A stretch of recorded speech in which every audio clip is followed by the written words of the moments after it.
You know, I have been spending some time reflecting on everything that's been going on among God's people in terms of spiritual warfare. I spent some considerable time reflecting on these things and even going through a Bible study on spiritual warfare. And there's that passage in Ephesians chapter 6 that tells us to put on the full armor of God. And one of those pieces of armor, one of those important pieces of equipment is the shield of faith with which we can extinguish all of the flaming arrows of the evil one.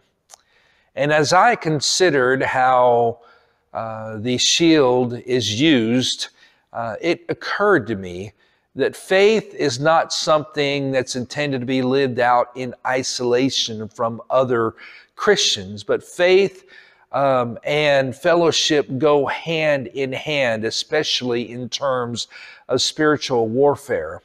You know, one of the movements of an army with their armor and shields, one of the marching movements was called the testudo, which means tortoise. And so when the commander would see that the enemy was shooting a barrage of arrows at them, he would call out to command, and the entire unit would lock their shields together. The soldiers on the front line would kneel down and lock all of their soldiers from his left and his right, lock them together. And the person behind him would take his shield and hold it over their head, and the person behind them, and so forth. And so with all of their shields locked together, they would form this shell. And so it's understandable why this movement was called the testudo, which means tortoise. They would form like a tortoise, form a shell to protect themselves against the arrows of the evil one. And that reminds me, our shield of faith needs to be connected to the shield of faith of the person to my left and the person to my right and the person behind me and the person in front of me. If I'm out there on the battlefield all by myself, I'm not going to last very long, even with all of the equipment on. We need one another. There is no such thing as an army of one. An army is made up of many people. And so I began to think about the nature of these arrows that come at us as the people of God. And some of them may come in the form of persecution, intimidation. Some of them may come in the form of lies and deception about God and about truth. But some of them may come in the form of things that don't even look like an arrow, things that don't even look like an attack from the enemy, such as a microscopic virus. Now, I know over the last year and a half, it has been very difficult for many people, for many Christians, because they've been isolated at home in fear of getting sick with this particular virus. And so many have been isolated. Many have not been able to draw encouragement and strength in fellowship. And I had to ask myself the question whether this also is an attack from Satan, from the enemy, in order to try and isolate brothers and sisters in Christ from one another, in order to isolate them and to try and destroy their faith.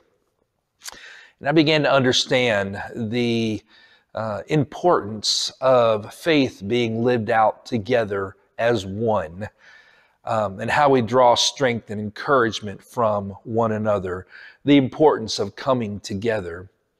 And I had to ask myself the question, have I allowed fear to rule my life rather than faith? And I think it's especially telling if I do an inventory of how I spend my time, if I am willing to go to the theater, willing to go to the mall, willing to go to the grocery store, willing to go to gatherings, but I, out of fear, don't assemble together with the people of God. I don't grow in faith. I don't draw strength in faith by going to the movies or going to the mall or going to something else like that, but I do when I come together with my brothers and sisters in Christ. That is the most important thing. And if I weigh the benefits and consequences and look at the larger picture, I'm reminded of that passage that says that God has not given us a spirit of fear, but of power and love and self-discipline. And love conquers fear. And so as I think about the attacks of the enemy, I pray that we remember that the one who is with us is greater than the one who is against us.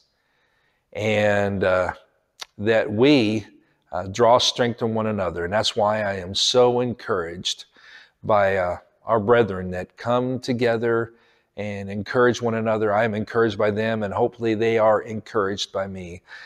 But I want to encourage you to consider all of this from the standpoint of spiritual warfare and ask, where is my shield of faith? Is my shield of faith just something that I keep to myself, or is it part of the formation? Am I in formation, drawing strength from the one to my left and my right, and allowing them, the one to my left and my right, to draw strength from me? Our shields need to be locked together. That's the only way we can grow in strength and continue to carry out God's purposes, not living in fear, but living in faith and love and hope.